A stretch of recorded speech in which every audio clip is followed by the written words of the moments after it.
ஹஜ்ரத் நல் ரலியல்லாஹு அன்ஹு கூறுகிறார்கள், ஒரு நாள் பகல் நேரத்தில் கடுமையான இருள் பரவியது. நான் ஹஜ்ரத் அனஸ் ரலியல்லாஹு அன்ஹு அவர்களின் சமூகத்திற்கு ஓடி சென்று, ரசூலுல்லாஹி ஸல்லல்லாஹு அலைஹி வஸல்லம் அவர்களின் காலத்திலும் இவ்வாறு நிகழ்ந்துண்டா என்று கேட்டேன். அப்பொழுது அவர்கள், அல்லாஹ் பாதுகாப்பானாக, நபி அவர்களின் காலத்தில் காற்று சிறிது வேகமாக வீச ஆரம்பித்தாலும் கியாமத்து நாள் வந்துவிட்டதோ என்று அஞ்சி நாங்கள் மஸ்ஜிதின் பக்கம் விரைந்து செல்வோம் என்று பதிலளித்தார்கள்.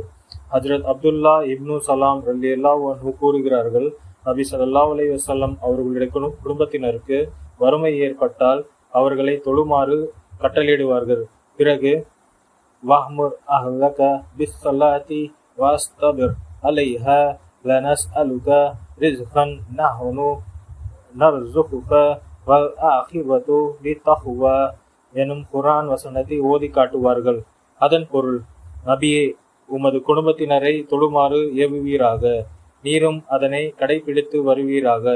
நாம் உம்மிடம் எதையும் கேட்கவில்லை, உமக்கு வேண்டிய எல்லா தேவைகளையும் நாமே அளிக்கிறோம்.